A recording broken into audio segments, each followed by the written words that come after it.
لوگ مجھے کہہ رہے ہوتے ہیں کہ جی فلانے ماں باپ کے بڑے حقوق ہیں. آج تک ہم نے سنی ماں باپ کے بڑے حقوق ہیں. ماں کے پاؤں کے نیچے جنت ہے، باپ جنت کا دروازہ ہے، ماں کی بات ماننے والا یہ ہوتا ہے. باقی یہ تو اس کے فضائل تو سنے نا آپ نے، اور ہیں بھی صحیح، ٹھیک ہے. مگر یہ بھی کبھی سنا ہے کہ ماں باپ کے ذمے کیا ہے اولاد سے؟ ماں باپ نے کیا کرنا ہے؟ اولاد کو کیا کرنا ہے بھائی، یہ تو پہلے بتاؤ. اس کو کیا کرنا ہے؟ اولاد میری سب سے زیادہ اکرام کے حقدار میرے بچے ہیں. سب سے زیادہ احترام ان کا کرنا ہے.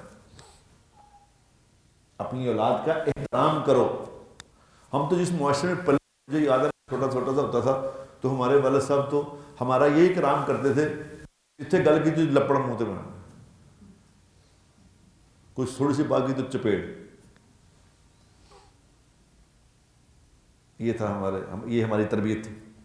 مجھے یاد ہے میرے والد صاحب گھر آتے تھے نا، یقین کرو اللہ ان کی مغفرت کرے، کوئی تربیت کوئی نہیں تھی. گھر میں آتے تھے نا سارے بچے چھپ جاتے تھے، خدا کی قسم.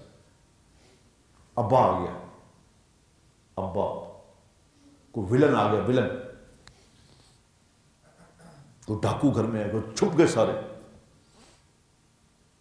ایسے گھر میں گندی گالیاں، ماں کو مار رہے ہیں، ادھر کو ایک عجیب ایک ہنگامہ. ابھی اس ماں باپ، یہ جو باپ ہے اس نے کیا تربیت کرنی ہے اولاد کی بتاؤ. یہ تو سسٹم تھا پورا. ہم اتنے دور نکل گئے ہیں کہ اب یہ باتیں عجیب لگتی ہیں کہ یہ کیا کہہ رہے ہیں آپ. بابا دین نے کیا بتایا ہے؟ بچہ جب ماں کے پیٹ میں ہوگا تو ماں نے کیا کرنا ہے. جب بچہ دنیا میں آ جائے گا اس وقت ماں نے کیا کرنا ہے. اردو بولنے والوں کے گھر میں جو بچہ پیدا ہوگا وہ انگریزی بولے گا بڑا ہو کے، کیا خیال ہے؟ تو جو ماں باپ نے بولنا وہی بولے گا. یہ سمجھ آ رہی ہے ہمیں یہ سمجھ آ رہی ہے کہ جو ماں باپ نے بولنا ہے وہ بچے نے بولنا ہے. یہ سمجھ نہیں آ رہی کہ جو ماں باپ نے کرنا ہے وہی بچے نے کرنا ہے. یہ نہیں سمجھ آ رہی. ہر بندہ، کئی بندے لوگ مجھے کہہ رہے تھے دعا کرو جی میرے بچے اچھا اللہ پاک انہوں نے نیک کر دے. میں بتا کینیڈا میں تھا، کینیڈا سے مجھے لوگ وہ نا ایئرپورٹ پہ چھوڑنے جا رہے تھے. لوگ کچھ 3-4 لوگ تھے جو ایئرپورٹ پہ چھوڑنے آئے مجھے. بالکل بیچارے ظاہر ہے کینیڈا میں رہنے سے تو اچھے لوگ بھی کینیڈا میں رہتے ہیں، سارے ایک ہو جائیں، بالکل بیچارے بالکل ہی بے دین سے لوگ تھے. تو مجھے کہہ رہے کہ جی دعا کرے ہمارے بچے یہاں نیک ہو جائیں. میں چپ کر گیا. پھر کہ حضرت دعا فرما دیں بچے نیک ہو جائیں. تو میں نے ان سے 2-3 دفعہ جب انہوں نے کہا، میں کہا جی آپ کے بچے نیک نہیں ہوں گے. انہوں نے کہا جی کیسی دل توڑنے والی گل کرتے تھے. میں کہا دل توڑنے والی نہیں، ہمارے معاشرے میں ہم اس جگہ پہ پرورش پا رہے ہیں جہاں سچ بولنا بدتمیزی ہے. کہتے کیا مطلب؟ میں کہا بھائی جان جو آپ کر رہے ہیں نا، آپ کے بچے وہی کریں گے. جو زندگی آپ گزار رہے ہیں وہی گزاریں گے. میں نے اکثر دیکھا، آپ نے بھی دیکھا ہوگا، شرابیوں کے بچے بالغ ہونے سے پہلے شراب شروع کر دیتے ہیں.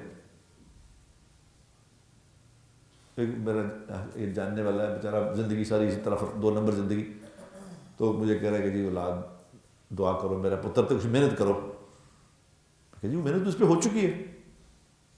کہنے کیا میں کہا جی آپ نے جو محنت کرنی تھی وہ کر لی ہے. اس پہ اس نے آپ کو دیکھ لیا جو آپ کر رہے ہیں.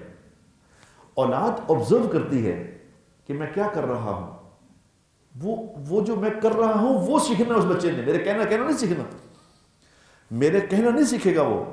آپ لکھ بچوں کو بیٹا سچ بولنا ہے، خود جھوٹ بول رہے ہو. یہ بچہ سچ نہیں بولے گا. ہم الٹی باتیں کر رہے ہیں کہ معاشرہ، بس دعا کرو جی ایسا اللہ معاشرت ایسا. معاشرہ کیا ہوتا ہے؟ معاشرہ انسانوں سے بنتا ہے میرے دوستو. انڈیویجول سے قوم بنتی ہے. ایک آدمی خود 2 نمبر ہے، یہ کہہ رہا ہے میں جو لیڈر ہر بندہ دعا کرے بس دعا کرو کوئی لیڈر اللہ ایسا بھیج دے کوئی ایسا نیک لیڈر اتنے آ جائے. ایک میرا یہاں جاننے والا ہے وہ مجھے اکثر کہتا ہے بس بڑا تھی دعا کرو کوئی لیڈر ساڈے اتنے کوئی نیک حکمران آ جائے نا اگر مسئلہ ختم ہو جائے. یعنی سمجھ نہیں رہے کہ نیک حکمران کہاں سے آئیں گے, یہ تو بتاؤ کہاں سے آئیں گے نیک حکمران.